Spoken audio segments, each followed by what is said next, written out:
ओम नमो भगवते वासुदेवाय. सार्थ सुबोध ज्ञानेश्वरी. लेखन व वाचन सौ मनीषा भास्कर अभ्यंकर, महाराष्ट्र, मिरज 416410. अध्याय 13वा. क्षेत्रज्ञ योग. ज्ञानलक्षण भाग 36वा. जन्माविषयी सावधानता. ओव्या आहेत 535 ते 543. ज्ञानदेव, आता जन्म मृत्यू जरा व्याधी दुःख दोषानुदर्शनम म्हणजे जन्म मृत्यू म्हातारपण व रोग यातील दुःखांचा विचार करणे या ज्ञान लक्षणाचं स्पष्टीकरण करत आहेत. त्यातील वारंवार जन्म घ्यावे लागू नयेत म्हणून ज्ञानी कसा दक्ष असतो ते ज्ञानदेव विविध दृष्टांतांनी सांगत आहेत. जन्म मृत्यू जरा दुःखे व्याधी वार्धक्य कलुषे तिये अंगान येता देखे दुरू निज. आणि जन्म मृत्यू दुःख रोग जरा आणि पातके ही अंगावर आली नाहीत तोच जो दुरून म्हणजे प्राप्त होण्याच्या आधीपासूनच पाहतो. साधको विवसिया का उपसर्गो योगिया पावे उणे या पुरेया बोथंबा जेवी. जसे ठेव्यावर असलेल्या पिशाच्याचा आधी प्रतिबंध दूर करण्याविषयी साधक जसा दक्ष असतो म्हणजेच मांत्रिक किंवा ठेवा काढणारा मनुष्य जसा दक्ष असतो अथवा योगाभ्यासास येणाऱ्या अडथळ्यांच्या संबंधाने योगी जसा दक्ष असतो किंवा भिंत वाकडी तिकडे येऊ नये म्हणून गौंडी जसा आधीच ओळंब्याची व्यवस्था करून ठेवतो. वैर जन्मांतरीचे सर्पा मनवनी न वचे तेवी अतिता जन्माचे उणे जो आहे. जसे सर्पाच्या मनातून जन्मांतरीचे वैर जात नाही त्याप्रमाणे मागील जन्मातील दोष जो मनात बाळगतो. डोळा हरळ न विरे घाई कोत न जिरे तैसे काळीचे न विसरे जन्म दुःख. डोळ्यात गेलेला खडा जसा डोळ्यात विरघळत नाही म्हणजे सारखा खुपत राहतो अथवा जखमेत जसे शस्त्र जिरत नाही तर ते एकसारखे खुपत राहते त्याप्रमाणे जो मागील जन्मांचे दुःख विसरत नाही. म्हणे पूय करते निघाला अहा मूत्र रंध्रे निघाला कटारे मिया चाटीला कूच स्वेदू. तो म्हणतो हाय हाय मी कसा या जन्मामुळे कुवाच्या खड्ड्यात शिरलो व मूत्रद्वाराने बाहेर निघालो. अरे अरे मी स्तनांवरील घाम साठला. ऐसा ऐसिया परी जन्माचा कंटाळा धरी म्हणे आता ते मी न करी जेणे ऐसे होय. याप्रमाणे जन्माचा तिरस्कार बाळगतो व तो म्हणतो की ज्या योगाने असे होईल म्हणजे पुन्हा जन्म घ्यावा लागेल ते मी यापुढे कधीही करणार नाही. हारी उमचा वया जुवारी जैसा ये डाया की वैरा बापाचे या पुत्र जचे. पणास लावून हरलेले द्रव्य परत मिळवण्याकरता जुगार खेळणारा जसा पुन्हा पुन्हा डाव खेळण्यास तयार होतो अथवा वडिलांच्या वैराबद्दल जसा मुलगा सूड घेण्यास परिश्रम करतो.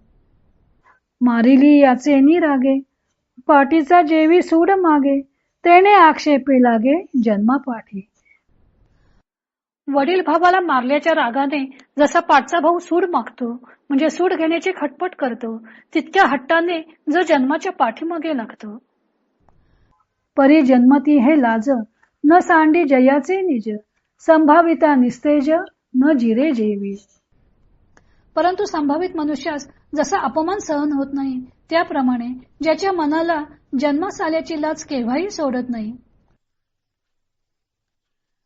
ज्ञानी मनुष्य शरीराला वारंवार घ्यावे लागणारे जन्म होणारे मृत्यू म्हातारपण आणि रोग या संबंधी विचार करून पुन्हा या गोष्टी प्राप्त होणार नाहीत यासंबंधी तो कसा दक्ष असतो व त्यातील पुन्हा पुन्हा जन्म घ्यावा लागू नये म्हणून ज्ञानी मनुष्य कोणती काळजी घेतो त्याला किती तळमळ असते ते ज्ञानदेवानी अनेक दृष्टांत वापरून स्पष्ट केलेलं आहे.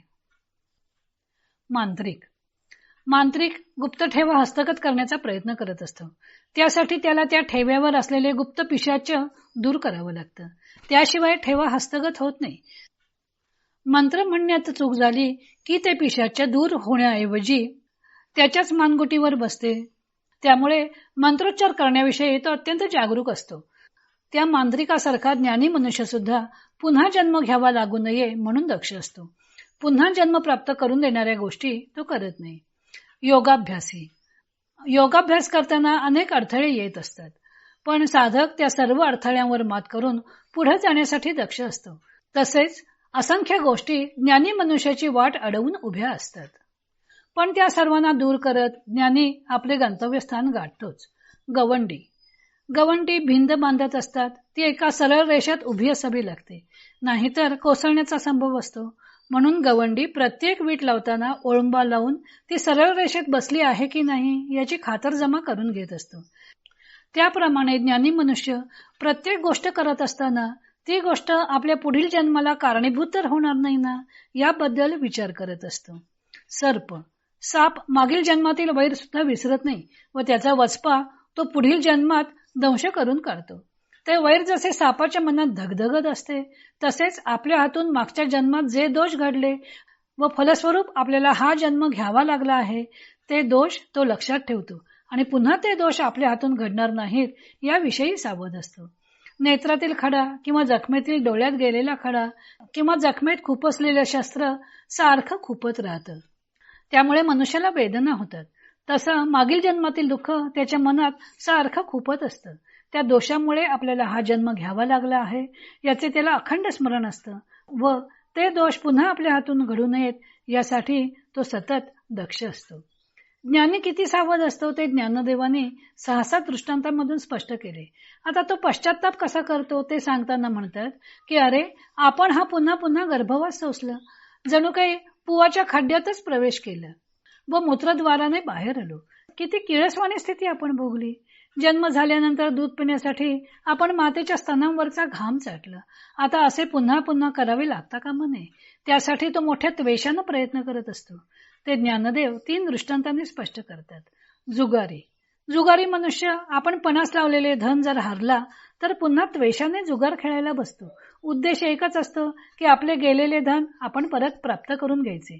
तसा त्वेष ज्ञानी मनुष्याच्या ठिकाणी असतो. पित्याचे ज्याच्याशी वैर असतं त्याच्याबद्दल पुत्रही वैर बाळगतो व त्याबद्दल सूड उगवण्याचा प्रयत्न करतो, कारण त्याला आपल्या वडिलांच्या आत्म्याला शांती प्राप्त करून द्यायची असते. ज्ञानी मनुष्य सुद्धा जन्म दुःख सतत मनात ठेवतो व जणू काही त्यावर सूड उगवण्याचा प्रयत्न करतो. मोठ्या भावाला मारल्याचे पाहून धाकटा भाऊ सूड उगवतो. संभावित मनुष्य आपला अपमान सहन करत नाही, त्याचा तो बदला घेतो. ही सूड उगवण्याची किंवा बदला घेण्याची भावना मनुष्यामध्ये असते, कारण वैर किंवा अपमानाचे दुःख त्याच्या मनात धगधगत असतं. पुन्हा जन्म घ्यावा लागू नये म्हणून करायच्या प्रयत्नामध्ये पूर्वजन्मातील दोषांबद्दल ही सतत जागृत असणारी धगधगती भावना ज्ञानदेवांना अभिप्रेते. तितकी धगधग अंतःकरणात असेल तर मनुष्य तेवढे जोर लावून प्रयत्न करत असतो, नाहीतर वाट्याला आलेले दुःख भोगून झाल्यावर पुन्हा विषयांच्या जाळ्यात गुरफटून तो ते सर्व दुःख विसरून जातो. त्या भोगाव्या लागणाऱ्या दुःखांबद्दल ज्ञानी मनुष्याला अत्यंतिक लाज वाटते व त्या गोष्टी पुन्हा करण्याचे तो टाळतो.